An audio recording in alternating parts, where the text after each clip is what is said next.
everyone, welcome back to my channel. Today I'm really excited to share with you guys the way we teach nature study. So nature study in our home is very relaxed. Basically, our whole curriculum is set around the kids being outside and just getting as much outdoor time as they can. We use the 1000 Hours Outside app. I can link it down below. I just paid, I think it was $1.99 or 99 cents. I can't remember, but we have it on my phone. Before then, I used to do the paper tracker, which you can do as well, but we prefer to do the phone just because it's a lot easier for me. So we do that.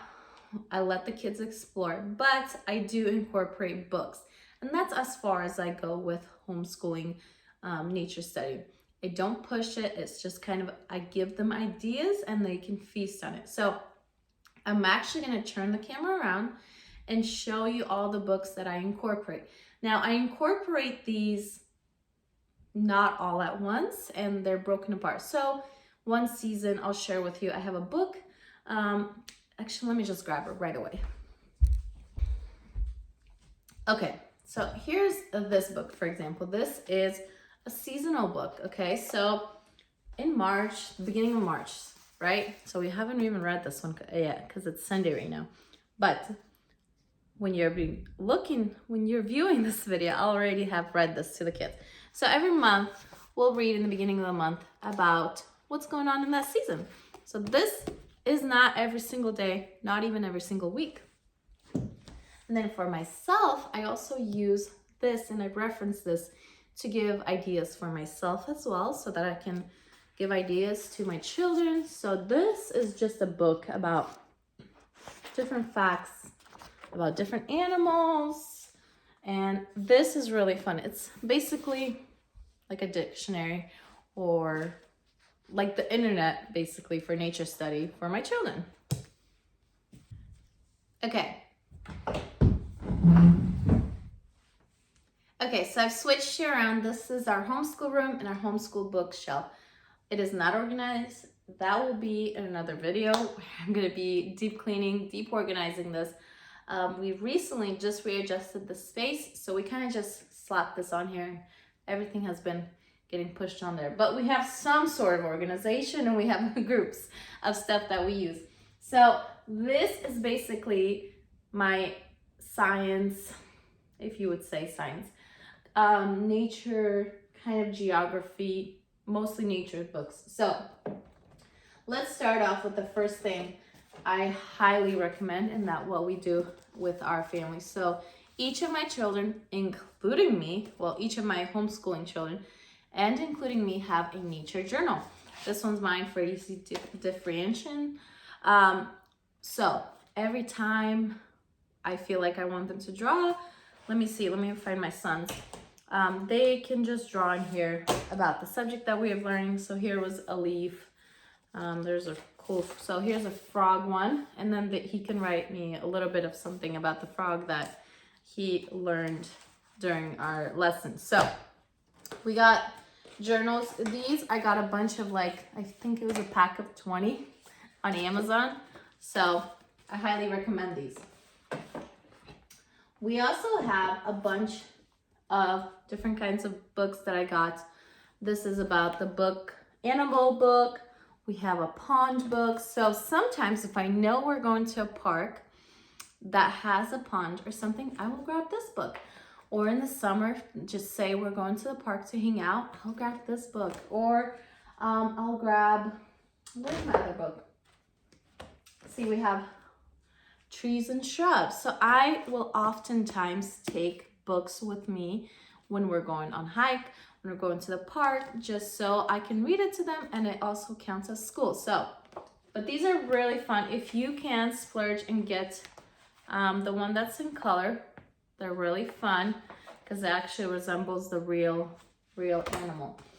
Okay, next we have a book on survival skills. My son really particularly enjoys this book.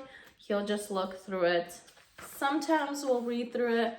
This is a really fun book if you're going camping. You can take this with you, teach some lessons from there. And then we have a nature guide study. This kind of is for me, for the mama, to just kind of get informed, to get inspired. So you want to provide, as Charlotte Mason would say, an idea for your children, and so they can run with it. You kind of want to do that to yourself as well. You provide yourself ideas so that you can be inspired and motivated to teach your children. So as you can see, our nature study is based around being outside, taking our books with us outside, doing some coloring, drawing about it. We also have some books on nature crafts for kids. This one's really, really fun. I really enjoy this one particularly. The Year at Maple Hill Farm. So fun books about nature and the seasons, how they change. We have one book about the tree book for kids and their grown-ups. So this one's really fun. It's identifying all the leaves, all the trees, and some stuff about it. We also have, I don't have it here because it's in a different part of the house, near a window that when we eat breakfast, we can identify our birds. So that's been really fun. We have a bird thing.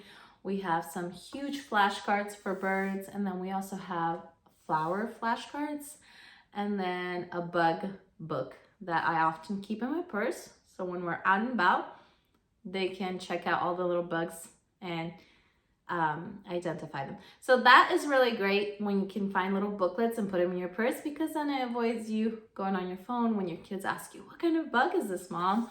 So very good idea there for you. And then these are a lot more advanced, but I got these for free. So I just have them in my library. So this is Essential Atlas of Botany. And then we have the Usborne books of like all living animals. So this one's really fun for the kids to look through. And then the biology book, which this should not be in here, but it has the biology of plants and stuff. So it also has human biology and all that stuff. So that is everything basically that I want for nature study is right there, and it's easy for me to find. But nature study is really awesome, and a lot is learned by nature, by being in nature. So having your kids garden with you, gardening season is coming up. Include your kids. They learn so much when they'll see that little seedling being planted and then growing, and then you have to transplant it, and then it becomes and it bears fruit. Like a lot of the stuff kids learn about just being outside of the house, and then just take your books with you outside. And that's how we do our nature study. So it's a little harder when it's winter because it's wet and foggy outside, not froggy. Oh my brain today. Anyways, yeah, I hope you guys found some inspiration here. I will link as much of the books as I can down below, and then you guys can find them on thrift books at your local library or at your local homeschool store if you have one nearby. And I'll see you guys in my next video.